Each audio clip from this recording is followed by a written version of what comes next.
ರಾಷ್ಟ್ರೀಯ ಮಟ್ಟದ ಕ್ರೀಡಾಕೂಟದಲ್ಲಿ ಚಾಂಪಿಯನ್ ಆಗಲೇಬೇಕು. ರಾಜ್ಯ ಪೊಲೀಸ್ ವಾರ್ಷಿಕ ಕ್ರೀಡಾಕೂಟ ಸಮಾರೋಪ ಸಮಾರಂಭ. ಗೃಹ ಸಚಿವ ಜಿ ಪರಮೇಶ್ವರ್ ಅವರ ಹೇಳಿಕೆ. ರಾಷ್ಟ್ರೀಯ ಮಟ್ಟದ ಪೊಲೀಸ್ ಕ್ರೀಡಾಕೂಟದಲ್ಲಿ ಕರ್ನಾಟಕ ಪೊಲೀಸ್ ಚಾಂಪಿಯನ್ ಆಗಿ ಹೊರಹೊಮ್ಮಬೇಕು. ಈ ನಿಟ್ಟಿನಲ್ಲಿ ಎಲ್ಲಾ ರೀತಿಯ ಉತ್ತೇಜನವನ್ನ ನೀಡಲಾಗುವುದು ಎಂದು ಗೃಹ ಸಚಿವ ಡಾಕ್ಟರ್ ಜಿ ಪರಮೇಶ್ವರ್ ಅವರು ಹೇಳಿದ್ದಾರೆ. ಕೆಎಸ್ಆರ್ಪಿ ಕ್ರೀಡಾಂಗಣದಲ್ಲಿ ನಡೆದ ಕರ್ನಾಟಕ ರಾಜ್ಯ ಪೊಲೀಸ್ ವಾರ್ಷಿಕ ಕ್ರೀಡಾಕೂಟ 2024 ಸಮಾರೋಪ ಸಮಾರಂಭದಲ್ಲಿ ಭಾಗವಹಿಸಿದ ವಿಜೇತ ಕ್ರೀಡಾಪಟುಗಳಿಗೆ ಬಹುಮಾನ ನೀಡಿ ಕಾರ್ಯಕ್ರಮವನ್ನ ಉದ್ದೇಶಿಸಿ ಮಾತನಾಡಿದರು. ಕ್ರೀಡೆಯಲ್ಲಿ ಭಾಗವಹಿಸುವವರಿಗೆ ತಯಾರಿ ಬಹಳ ಮುಖ್ಯವಾಗುತ್ತದೆ. ವಿಶೇಷ ತರಬೇತಿ ನೀಡುವಂತೆ ಇಲಾಖೆಯ ಮುಖ್ಯಸ್ಥರಿಗೆ ಸೂಚಿಸುತ್ತೇನೆ.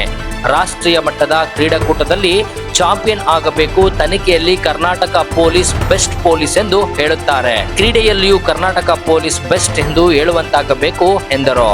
ಇನ್ನು ಮುಖ್ಯಮಂತ್ರಿ ಅವರು ಪೊಲೀಸ್ ಇಲಾಖೆಯ ನೇಮಕಾತಿಯಲ್ಲಿ 3% ಮೀಸಲಾತಿಯನ್ನ ಕಲ್ಪಿಸಿ ಕ್ರೀಡಾಪಟುಗಳಿಗೆ ಉತ್ತೇಜಿಸಿದ್ದಾರೆ.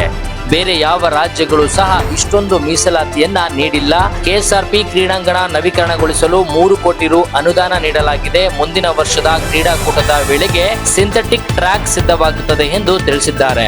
ಪೊಲೀಸ್ ಇಲಾಖೆಗೆ ಕ್ರೀಡಾ ಚಟುವಟಿಕೆಗಳು ಬಹಳ ಮುಖ್ಯ. ಆತ್ಮಸ್ಥೈರ್ಯ, ದೈಹಿಕ ಸದೃಢತೆಯನ್ನ ಹೆಚ್ಚಿಸುತ್ತದೆ. ನಮ್ಮ ಜೀವನದಲ್ಲಿ ಸೋಲು ಗೆಲುವುಗಳನ್ನ ಸರಿಸಮಾನ ತೆಗೆದುಕೊಳ್ಳಲು ಕ್ರೀಡೆ ಸ್ಫೂರ್ತಿಯಾಗುತ್ತದೆ.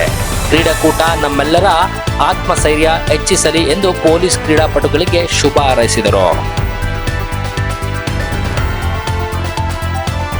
ರಾಷ್ಟ್ರೀಯ ಮಟ್ಟದ ಕ್ರೀಡಾಕೂಟದಲ್ಲಿ ಚಾಂಪಿಯನ್ ಆಗಲೇಬೇಕು.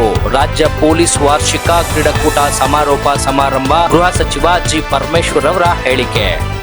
ರಾಷ್ಟ್ರೀಯ ಮಟ್ಟದ ಪೊಲೀಸ್ ಕ್ರೀಡಾಕೂಟದಲ್ಲಿ ಕರ್ನಾಟಕ ಪೊಲೀಸ್ ಚಾಂಪಿಯನ್ ಆಗಿ ಹೊರಹೊಮ್ಮಬೇಕು. ಈ ನಿಟ್ಟಿನಲ್ಲಿ ಎಲ್ಲಾ ರೀತಿಯ ಉತ್ತೇಜನವನ್ನ ನೀಡಲಾಗುವುದು ಎಂದು ಗೃಹ ಸಚಿವ ಡಾಕ್ಟರ್ ಜಿ ಪರಮೇಶ್ವರ್ ಅವರು ಹೇಳಿದ್ದಾರೆ. ಕೆಎಸ್ಆರ್ಪಿ ಕ್ರೀಡಾಂಗಣದಲ್ಲಿ ನಡೆದ ಕರ್ನಾಟಕ ರಾಜ್ಯ ಪೊಲೀಸ್ ವಾರ್ಷಿಕ ಕ್ರೀಡಾಕೂಟ 2024 ಸಮಾರೋಪ ಸಮಾರಂಭದಲ್ಲಿ ಭಾಗವಹಿಸಿದ ವಿಜೇತ ಕ್ರೀಡಾಪಟುಗಳಿಗೆ ಬಹುಮಾನ ನೀಡಿ ಕಾರ್ಯಕ್ರಮವನ್ನ ಉದ್ದೇಶಿಸಿ ಮಾತನಾಡಿದರು. ಕ್ರೀಡೆಯಲ್ಲಿ ಭಾಗವಹಿಸುವವರಿಗೆ ತಯಾರಿ ಬಹಳ ಮುಖ್ಯವಾಗುತ್ತದೆ. ವಿಶೇಷ ತರಬೇತಿ ನೀಡುವಂತೆ ಇಲಾಖೆಯ ಮುಖ್ಯಸ್ಥರಿಗೆ ಸೂಚಿಸುತ್ತೇನೆ. ರಾಷ್ಟ್ರೀಯ ಮಟ್ಟದ ಕ್ರೀಡಾಕೂಟದಲ್ಲಿ ಚಾಂಪಿಯನ್ ಆಗಬೇಕು. ತನಿಖೆಯಲ್ಲಿ ಕರ್ನಾಟಕ ಪೊಲೀಸ್ ಬೆಸ್ಟ್ ಪೊಲೀಸ್ ಎಂದು ಹೇಳುತ್ತಾರೆ. ಕ್ರೀಡೆಯಲ್ಲಿಯೂ ಕರ್ನಾಟಕ ಪೊಲೀಸ್ ಬೆಸ್ಟ್ ಎಂದು ಹೇಳುವಂತಾಗಬೇಕು ಎಂದರು. ಇನ್ನು ಮುಖ್ಯಮಂತ್ರಿ ಅವರು ಪೊಲೀಸ್ ಇಲಾಖೆಯ ನೇಮಕಾತಿಯಲ್ಲಿ 3% ಮೀಸಲಾತಿಯನ್ನ ಕಲ್ಪಿಸಿ ಕ್ರೀಡಾಪಟುಗಳಿಗೆ ಉತ್ತೇಜಿಸಿದ್ದಾರೆ. ಬೇರೆ ಯಾವ ರಾಜ್ಯಗಳು ಸಹ ಇಷ್ಟೊಂದು ಮೀಸಲಾತಿಯನ್ನ ನೀಡಿಲ್ಲ. ಕೆಎಸ್ಆರ್ಪಿ ಕ್ರೀಡಾಂಗಣ ನವೀಕರಣಗೊಳಿಸಲು 3 ಕೋಟಿ ರು ಅನುದಾನ ನೀಡಲಾಗಿದೆ. ಮುಂದಿನ ವರ್ಷದ ಕ್ರೀಡಾಕೂಟದ ವೇಳೆಗೆ ಸಿಂಥೆಟಿಕ್ ಟ್ರ್ಯಾಕ್ ಸಿದ್ಧವಾಗುತ್ತದೆ ಎಂದು ತಿಳಿಸಿದ್ದಾರೆ. ಪೊಲೀಸ್ ಇಲಾಖೆಗೆ ಕ್ರೀಡಾ ಚಟುವಟಿಕೆಗಳು ಬಹಳ ಮುಖ್ಯ. ಆತ್ಮಸ್ಥೈರ್ಯ, ದೈಹಿಕ ಸದೃಢತೆಯನ್ನ ಹೆಚ್ಚಿಸುತ್ತದೆ. ನಮ್ಮ ಜೀವನದಲ್ಲಿ ಸೋಲು ಗೆಲುವುಗಳನ್ನ ಸರಿಸಮಾನ ತೆಗೆದುಕೊಳ್ಳಲು ಕ್ರೀಡೆ ಸ್ಫೂರ್ತಿಯಾಗುತ್ತದೆ. ಕ್ರೀಡಾಕೂಟ ನಮ್ಮೆಲ್ಲರ ಆತ್ಮಸ್ಥೈರ್ಯ ಹೆಚ್ಚಿಸಲಿ ಎಂದು ಪೊಲೀಸ್ ಕ್ರೀಡಾಪಟುಗಳಿಗೆ ಶುಭ ಹಾರೈಸಿದರು.